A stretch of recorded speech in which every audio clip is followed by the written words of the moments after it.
चलिए जानते हैं आज देश और दुनिया की सिलेक्टेड काम की और महत्वपूर्ण 25 बड़ी खबरों को सिर्फ 10 मिनट में। पर अभी तक आपने इस वीडियो को लाइक नहीं किया है तो लाइक कर दें और इस चैनल को सब्सक्राइब भी कर लीजिए। ब्रिटेन के नए प्रधानमंत्री स्टारमर को प्रधानमंत्री मोदी ने दिया भारत आने का न्योता, ऋषि सुनक के लिए कही यह बात।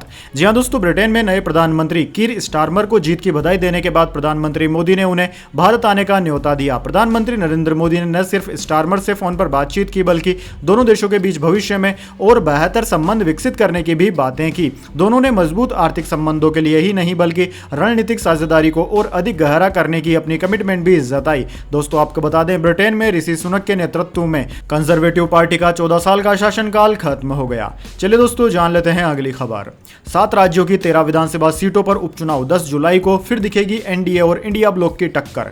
जी हां दोस्तों, लोकसभा चुनाव के बाद देश भर के अलग अलग राज्यों की 13 विधानसभा सीटों पर 10 जुलाई को उपचुनाव होना है। जिन सीटों पर उपचुनाव होने हैं उनमें से कुछ सीटें तो लोकसभा चुनाव के बाद खाली हुई है। ऐसा इसलिए क्योंकि कई विधायकों ने संसदीय चुनाव में हिस्सा लेने के लिए विधायकी छोड़ी थी, लिहाजा वह विधानसभा सीटें खाली हो गई है। वहीं कुछ विधायकों के निधन के बाद विधानसभा सीट खाली हो गई है, जिससे कि नए विधायक को चुनने के लिए उपचुनाव कराया जा रहा है। दरअसल दोस्तों 10 जुलाई को बिहार की 1, बंगाल की 4, तमिलनाडु की 1, मध्य प्रदेश की 1, उत्तराखंड की 2, पंजाब की 1, हिमाचल की 3 सीटों पर मतदान होगा। चलिए दोस्तों जान लेते हैं अगली खबर। बजट 23 जुलाई को सीतारमण लगातार 7वीं बार पेश करेगी बजट। ऐसा करने वाली पहली वित्त मंत्री होगी। बजट सत्र 22 जुलाई से 12 अगस्त तक। जी हां दोस्तों, मोदी सरकार 3.0 का पहला बजट 23 जुलाई को पेश होगा। वित्त मंत्री निर्मला सीतारमण लगातार 7वीं बार बजट पेश करेगी। बजट सत्र 22 जुलाई से 12 अगस्त तक चलेगा। वह ऐसा करने वाली देश की पहली वित्त मंत्री बन जाएगी। इससे पहले दोस्तों मोरारजी देसाई ने लगातार 6 बजट पेश किए थे।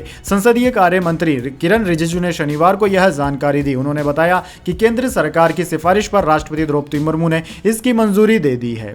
चलिए दोस्तों जान लेते हैं अगली खबर। कुरान पढ़ाने वाले पदशकियान ईरान के राष्ट्रपति बने। इराक से जंग लड़ी, हिजाब का विरोध किया, कट्टरपंथी जलीली को 30 लाख वोट से हराया। जी हां दोस्तों, ईरान में मसूद पदशकियान देश के 9वें राष्ट्रपति बन गए हैं। उन्होंने कट्टरपंथी नेता सईद जलीली को 30 लाख वोटों से हराया। ईरान में शुक्रवार को दूसरे चरण की वोटिंग हुई थी। इसमें करीब 3 करोड़ लोगों ने मतदान किया था। ईरानी स्टेट मीडिया IRNA के मुताबिक पदशकियान को 1 करोड़ 64 लाख वोट मिले, जबकि जलीली को 1 करोड़ 36 लाख वोट हासिल हुए। पदशकियान डॉक्टर होने के साथ साथ कुरान भी पढ़ाते हैं। दरअसल दोस्तों 5 जुलाई को 16 घंटे तक चली वोटिंग में देश की करीब 50% 3 करोड़ से ज्यादा जनता ने वोट डाला था। इससे पहले दोस्तों आपको बता दें, ईरान के राष्ट्रपति इब्राहिम रईसी की 19 मई को हेलीकॉप्टर क्रैश में मौत के बाद देश में राष्ट्रपति चुनाव की घोषणा की गई थी। चलिए जान लेते हैं इसके बाद अगली खबर। महाराष्ट्र में कांग्रेस शिवसेना का भाजपा पर तंज। कहा क्रिकेट टीम को 11 करोड़ देकर सरकार अपनी पीठ थपथपा रही, अपनी जेब से पैसा दे सीएम। जी हां दोस्तों, T20 वर्ल्ड कप जीतकर लौटी भारतीय क्रिकेट टीम को महाराष्ट्र सरकार ने 11 करोड़ रुपए इनाम के तौर पर देने का ऐलान किया था। इसे लेकर विपक्षी पार्टियों कांग्रेस और शिवसेना ने एकनाथ शिंदे की सरकार पर निशाना साधा। विपक्षी दलों का कहना है कि उन्हें क्रिकेटर्स की उपलब्धि पर गर्व है, लेकिन उन्हें राज्य सरकार के खजाने से 11 करोड़ रुपए दिए जाने की कोई जरूरत नहीं थी। ऐसा करके सरकार अपनी ही पीठ थपथपा रही है। अगर क्रिकेटर्स को पैसा ही देना है तो मुख्यमंत्री अपनी जेब से यह पैसा दे। महाराष्ट्र के मुख्यमंत्री एकनाथ शिंदे ने 5 जुलाई को भारतीय क्रिकेट टीम के लिए 11 करोड़ रुपए का कैश प्राइज का ऐलान किया था। यह ऐलान उन्होंने विधान भवन में किया था, जहां कप्तान रोहित शर्मा, सूर्य कुमार यादव, यशस्वी जायसवाल और शिवम दुबे को सम्मानित किया गया था। चलिए दोस्तों जान लेते हैं अगली खबर। अनंत राधिका की संगीत सेरेमनी में जस्टिन बीबर की परफॉर्मेंस। मुकेश नीता ने स्टेज पर रोहित, सूर्या और हार्दिक को गले लगाया, नाती पोतों के साथ डांस भी किया। जी हां दोस्तों, अनंत अंबानी और राधिका मर्चेंट की शादी के फंक्शन शुरू हो गए हैं। शुक्रवार को कपल की संगीत सेरेमनी हुई। सेरेमनी में international pop singer Justin Bieber ने परफॉर्मेंस दी। परफॉर्म करने के लिए बीबर शुक्रवार सुबह मुंबई पहुंचे और देर रात लौट भी गए। द फ्री प्रेस जर्नल की रिपोर्ट के मुताबिक इस फंक्शन में परफॉर्मेंस करने के लिए बीबर ने 83 करोड़ रुपए चार्ज किए। चलिए दोस्तों जान लेते हैं अगली खबर। हाथरस हादसा, पटना में भोले बाबा के खिलाफ केस। सिविल कोर्ट में बीजेपी नेता ने दर्ज कराया। भगदड़ में 123 लोगों की मौत हुई। जी हां दोस्तों, यूपी के हाथरस कांड को लेकर सूरजपाल सिंह उर्फ भोले बाबा के खिलाफ पहला केस पटना में दर्ज कराया गया है। पटना की सिविल कोर्ट में सूरजपाल सिंह के खिलाफ बीजेपी नेता कृष्ण कुमार सिंह कल्लू ने केस दर्ज कराया। सिविल कोर्ट के वकील रवि रंजन दीक्षित ने कहा कि हाथरस हादसे में 123 लोगों की मौत हुई है। इसको लेकर पहला केस पटना सिविल कोर्ट में दर्ज हुआ है। केस निचली अदालत में भारतीय न्याय संहिता संहिता के सेक्शन 109, 114, 115, 303 और 304 के तहत फाइल कराया गया है। चलिए दोस्तों जान लेते हैं अगली खबर। बंगाल गवर्नर बोले 2 विधायकों को स्पीकर का शपथ दिलाना असंवैधानिक, राष्ट्रपति मुर्मू को लेटर लिखा, संविधान के आर्टिकल 188 का हवाला भी दिया। जी हां दोस्तों, पश्चिम बंगाल में 2 विधानसभा सीटों पर हुए उपचुनाव में जीत कर आए टीएमसी विधायकों को शुक्रवार को स्पीकर बीमान बनर्जी ने शपथ दिलाई। गवर्नर आनंद बोस ने इसे असंवैधानिक बताया। इसके लिए उन्होंने राष्ट्रपति मुर्मू को लेटर भी लिखा। आनंद बोस ने संविधान के आर्टिकल 188 का हवाला देते हुए सोशल मीडिया प्लेटफॉर्म एक्स पर कहा कि विधायकों की शपथ के लिए डिप्टी स्पीकर को जिम्मा दिया गया था। संविधान और परंपराओं के मुताबिक राज्यपाल शपथ के लिए जिसे अधिकृत करता है, शपथ उसे ही दिलानी होती है। चलिए दोस्तों जान लेते हैं अगली खबर। सीबीआई बोली 4 जून के बाद कुछ नया घटनाक्रम हुआ, इसकी वजह से केजरीवाल को अरेस्ट किया गया, बाकी आरोपियों की जांच पूरी, दिल्ली सीएम की बाकी। जी हां दोस्तों, शराब नीति केस से जुड़े मामले में सीबीआई ने शनिवार को अरविंद केजरीवाल को गिरफ्तार करने की वजह बताई। सीबीआई के वकील एडवोकेट डीपी सिंह ने कहा कि हम सुप्रीम कोर्ट को 4 जून के बाद हुए कुछ नए घटनाक्रमों के बारे में जानकारी देंगे, जिसके कारण हमें अरविंद केजरीवाल को गिरफ्तार करना पड़ा। जांच एजेंसी ने कहा कि इस मामले में बाकी आरोपियों की जांच लगभग पूरी हो गई है, सिर्फ दिल्ली सीएम की भूमिका की जांच करनी है। केजरीवाल की गिरफ्तारी को लेकर सीबीआई का बयान सामने आने के 3 घंटे बाद ही दिल्ली सीएम की पत्नी ने 3 मिनट 52 सेकंड का एक वीडियो मैसेज जारी किया, जिसमें उन्होंने कहा कि केजरीवाल को सिर्फ इसलिए अरेस्ट किया गया क्योंकि एनडीए के एक सांसद ने डर से बयान बदल लिया था। चलिए दोस्तों जान लेते हैं अगली खबर। सुनक का आखिरी भाषण, अक्षिता ने पहनी 42,000 की ड्रेस, ट्रोल हुई। पीएम आवास छोड़ते हुए सुनक बोले मेरी बेटियां यहां दिए जलाती थी। जी हां दोस्तों, ब्रिटेन में शुक्रवार को आम चुनाव में हार के बाद ऋषि सुनक ने प्रधानमंत्री आवास 10 डाउनिंग स्ट्रीट से बाहर लोगों को संबोधित किया। इस दौरान उनके साथ पत्नी अक्षता मूर्ति भी मौजूद थी। अक्षता ने नीले और लाल रंग की धारियों वाली एक ड्रेस पहनी हुई थी। मीडिया रिपोर्ट्स के मुताबिक इसकी कीमत 42,000 रुपए थी। इस ड्रेस की वजह से अक्षता मूर्ति को सोशल मीडिया पर जमकर ट्रोल किया जा रहा है। एक यूजर ने अपने पोस्ट में कहा कि अक्षता की ड्रेस एक क्यूआर कोड है जो डिज्नीलैंड के लिए फ्री पास देती है। अक्षता की ड्रेस को बहुत देर तक देखते रहने पर ऐसा लगता है कि जैसे कोई एयरप्लेन कैलिफोर्निया जा रहा है। इसके अलावा अक्षता के हाथ में छाते को देखकर भी लोगों ने उन्हें ट्रोल किया। सुनक को विदाई देने के लिए 10 डाउनिंग स्ट्रीट ने एक वीडियो भी जारी किया। चलिए दोस्तों जान लेते हैं अगली खबर। केरल में दिमाग खाने वाले अमीबा का चौथा केस मिला। 14 साल का लड़का संक्रमित, 3 बच्चों की मौत, नाक के जरिए शरीर में घुसता है। जी हां दोस्तों, केरल में इंसानी दिमाग को खाने वाले अमीबा का एक और केस मिला है। एक 14 साल के लड़के में रेयर ब्रेन इन्फेक्शन अमीबा के संक्रमण की पुष्टि हुई है। लड़के का एक निजी अस्पताल में इलाज चल रहा है। अस्पताल के सूत्रों के अनुसार ब्रेन इन्फेक्शन से पीड़ित लड़का उत्तरी केरल जिले के पियोली का रहने वाला है। डॉक्टरों ने बताया कि उसे 1 जुलाई को अस्पताल में भर्ती कराया गया था, जिसके बाद उसमें संक्रमण की पुष्टि हुई। उसे विदेशी दवाई दी गई है। अब उसकी हालत में सुधार हो रहा है। चलिए दोस्तों जान लेते हैं इसके बाद अगली खबर। गुजरात में 6 मंजिला इमारत गिरी, 15 लोग घायल, कईयों के फंसे होने की है आशंका। जी हां दोस्तों, गुजरात के सूरत के सचिन पाली गांव में एक 6 मंजिला इमारत के गिरने से बड़ा हादसा हो गया। बिल्डिंग के गिरने से करीब 15 लोग गंभीर रूप से घायल हो गए और 5 से 6 लोग फंसे हुए हैं। जानकारी के मुताबिक बिल्डिंग काफी पुरानी थी। बारिश के कारण इमारत गिरी है। फिलहाल रेस्क्यू टीम मौके पर मौजूद है। एनडीआरएफ की टीम ने एनडीटीवी को बताया कि बिल्डिंग साल 2018 में ही बनी थी। फिलहाल एक महिला को रेस्क्यू कर लिया गया है। राहत कार्य अभी भी जारी है। टीम ने बताया कि बिल्डिंग में अभी 5 से 6 लोग फंसे हो सकते हैं। सभी लोगों को सुरक्षित निकालने के लिए एनडीआरएफ की टीम मेहनत कर रही है। चलिए दोस्तों जान लेते हैं अगली खबर। बिहार में आकाशीय बिजली का कहर, 24 घंटे में 9 लोगों की मौत, सरकार ने किया मुआवजे का ऐलान। जी हां दोस्तों, बिहार के अधिकांश हिस्सों में मौसम विभाग ने भारी बारिश का अलर्ट जारी किया है। इस दौरान इन जिलों में बारिश के अलावा तूफान और वज्रपात का अलर्ट भी जारी किया गया है। बिहार में मानसून ऐसा मेहरबान है कि लोगों की जान पर बनाई है। यहाँ पिछले 24 घंटे में विभिन्न जिलों में वज्रपात की चपेट में आने से 9 लोगों की मौत हो गई। बिजली की चपेट में आए लोगों के लिए बिहार सरकार ने मुआवजे का भी ऐलान किया है। चलिए दोस्तों जान लेते हैं अगली खबर। ओला कैब में गूगल मैप्स का इस्तेमाल हुआ बंद। कंपनी अब खुद के बनाए ओला मैप्स का यूज करेगी। इससे सालाना 100 करोड़ रुपए बचेंगे। जी हां दोस्तों, ऑनलाइन कैब सर्विस प्रोवाइडर करने वाली कंपनी ओला कैब्स ने अब अपने बिजनेस में गूगल मैप्स का इस्तेमाल पूरी तरह से बंद कर दिया है। कंपनी अब गूगल मैप्स की जगह अपने खुद के बनाए ओला मैप्स का यूज करेगी। ओला मैप्स के chief executive officer CEO Bhavish Aggarwal ने सोशल मीडिया प्लेटफॉर्म एक्स पर पोस्ट शेयर कर इस बात की जानकारी दी। भावेश अग्रवाल ने कहा कि पिछले महीने एज्यूर से एग्जिट एग्जिट होने के बाद अब हम गूगल मैप्स भी पूरी तरह से एग्जिट हो चुके हैं। हम गूगल मैप्स पर सालाना 100 करोड़ रुपए खर्च करते थे, लेकिन हमने इस महीने अपने इन हाउस ओला मैप्स पर पूरी तरह से शिफ्ट होकर उस खर्च को जीरो कर दिया है। चलिए दोस्तों, जान लेते हैं अगली खबर। भीख मांगने वालों के संरक्षण और पुनर्वास के लिए बनेगी राष्ट्रीय नीति। एनएचआरसी ने सरकार से की यह सिफारिश। जी हां दोस्तों, राष्ट्रीय मानवाधिकार आयोग ने शुक्रवार को एक परामर्श जारी कर भीख मांगने वाले व्यक्तियों का संरक्षण करने और उनका पुनर्वास करने के लिए राष्ट्रीय नीति बनाने और राष्ट्रव्यापी डेटाबेस तैयार करने समेत कई सिफारिशें की। आयोग ने एक बयान में कहा कि यह परामर्श केंद्र और राज्य सरकारों को भीख मांगने वाले लोगों के जीवन में सुधार करने के उद्देश्य से जारी किया गया है। इसमें यह कहा गया है कि केंद्र और राज्य सरकारों द्वारा अनेक पहलों और कल्याणकारी कार्यक्रमों को शुरू करने के बावजूद देश भर में लोगों का भीख मांगना जारी है और इसमें बड़ी संख्या में छोटे बच्चे और बुजुर्ग शामिल हैं। ऐसे में इनको इस धंधे से निकालकर इनका पुनर्वास करना बेहद जरूरी है। चलिए दोस्तों, जान लेते हैं इसके बाद अगली बड़ी खबर, लेकिन उससे पहले मेरी आपसे एक छोटी सी रिक्वेस्ट है। अगर दोस्तों आपको अभी तक हमारी न्यूज़ पसंद आई है तो एक छोटा सा लाइक जरूर दे दीजिए, और अगर आपको पसंद नहीं आई है तो बेशक आप डिसलाइक भी कर सकते हैं, लेकिन दोस्तों लाइक और डिसलाइक जरूर कीजिए, क्योंकि दोस्तों यही हमारी मेहनत का फल होता है और इसी से हमें पता चलता है कि आपको हमारी वीडियोस पसंद आ रही है या नहीं। तो चलिए दोस्तों, जान लेते हैं अगली बड़ी खबर। सोना 710 रुपए बढ़कर 73,800 पर पहुंचा। 1 किलो चांदी 1600 बढ़कर 94,800 में बिक रही। 78,000 तक जा सकता है गोल्ड।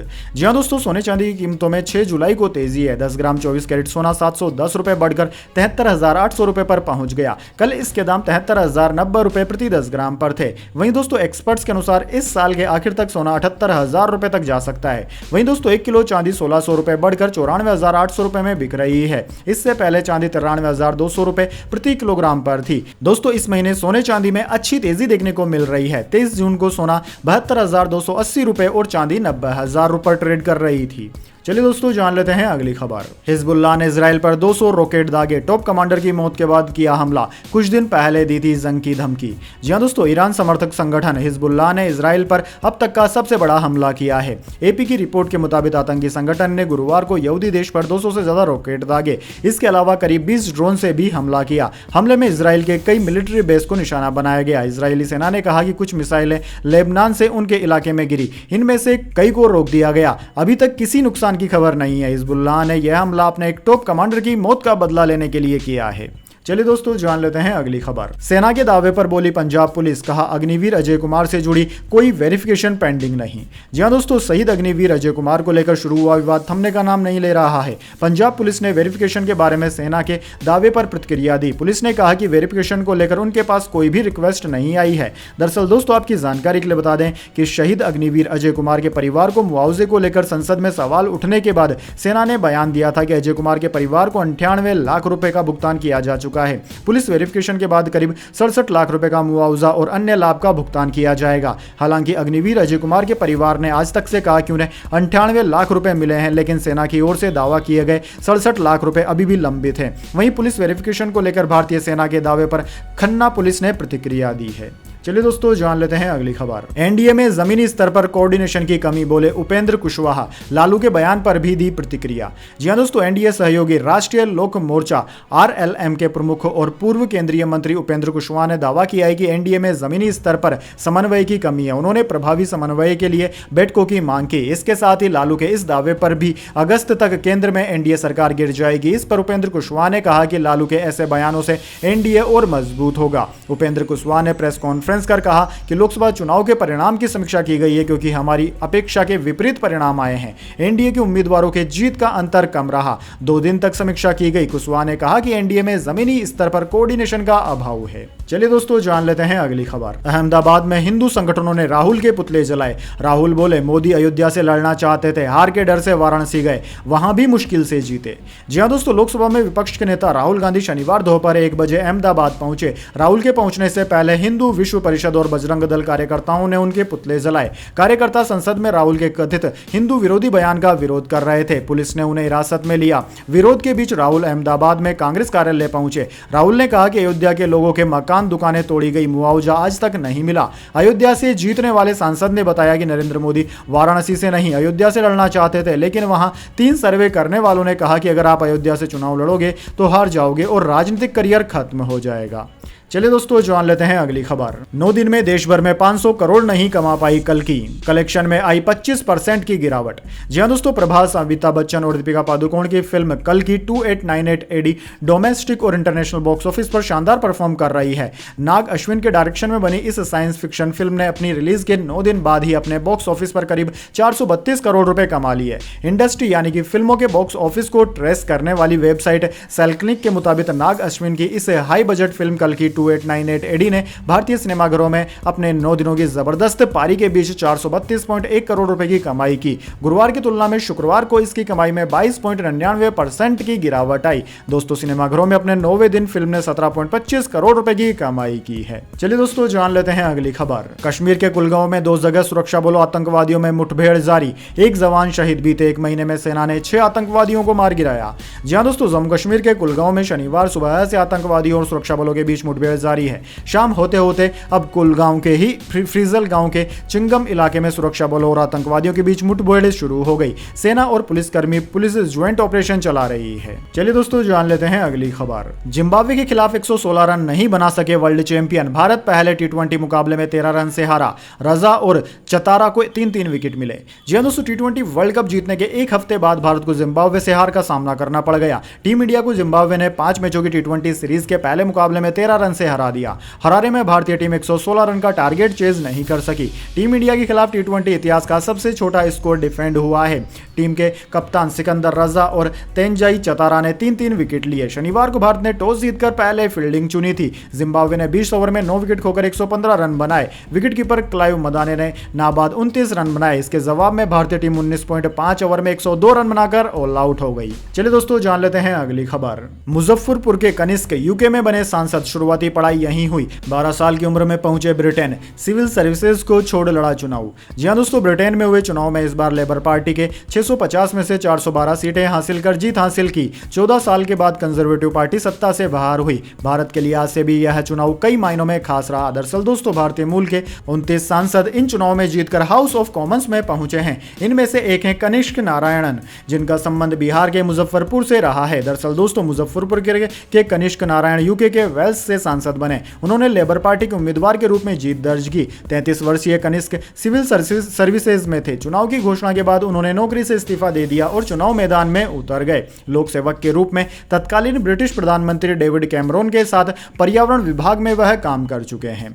चलिए दोस्तों जान लेते हैं अगली खबर। बाइडेन बोले, भगवान आकर कहेंगे तभी छोड़ूंगा राष्ट्रपति की उम्मीदवारी, पार्टी में मुझसे बेहतर कोई नहीं। ट्रंप ने बाइडेन, कमला हैरिस को गालियां दी। जी हां दोस्तों, अमेरिका की पहली प्रेसिडेंशियल डिबेट में ट्रंप से हारने के बाद बाइडेन की डेमोक्रेटिक पार्टी में उन्हें रेस से हराने की मांग तेज हो रही है। इसी बीच एबीसी न्यूज के साथ एक इंटरव्यू में बाइडेन ने कहा कि जब तक भगवान खुद नीचे आकर मुझसे उम्मीदवारी छोड़ने को नहीं कहते, मैं पीछे नहीं हटूंगा। दरअसल दोस्तों, बाइडेन ने सवाल किया था कि क्या उन्हें लगता है कि वे ट्रंप से हार जाएंगे। एबीसी न्यूज के एंकर ने कहा कि उनकी पार्टी के नेताओं के अलावा डोनेशन देने वाले लोग भी उनके हटने की मांग कर रहे हैं। इस पर राष्ट्रपति ने जवाब दिया कि ऐसा कभी नहीं होने वाला, वे राष्ट्रपति का चुनाव लड़ेंगे और ट्रंप को जरूर हराएंगे। तो दोस्तों, यह थी आज की तमाम बड़ी खबरें। इसके बाद दोस्तों बारी आती है आज के माइंड क्यूज क्वेश्चन की। जी हां दोस्तों, एक आसान से सवाल का जवाब देकर आप जीत सकते हैं एक सरप्राइज गिफ्ट हमारे यूट्यूब चैनल की ओर से। तो दोस्तों, आज का सवाल आपकी स्क्रीन पर आ चुका है। वर्तमान भारत सरकार में भारत के रक्षा मंत्रालय का पदभार किसके पास है? जी हां दोस्तों, अगर आप जानते हैं भारत के रक्षा मंत्री का नाम क्या है तो जल्दी से कमेंट बॉक्स में लिख दीजिए। अगर दोस्तों आपका जवाब होता है एकदम सही और आप चले जाते हैं लकी विजेता के रूप में, तो आपको मिल सकता है एक सरप्राइज गिफ्ट हमारे यूट्यूब चैनल की ओर से। तो दोस्तों जल्दी से अपना उत्तर कमेंट बॉक्स में लिख दीजिए, वीडियो को लाइक कर लीजिए और चैनल को सब्सक्राइब करके बेल आइकन भी दबा लीजिए, क्योंकि दोस्तों आप कभी भी किसी भी सिलेक्टेड काम की खबरों से वंचित ना रह पाएं। धन्यवाद। वंदे मातरम। जय हिंद, जय भारत।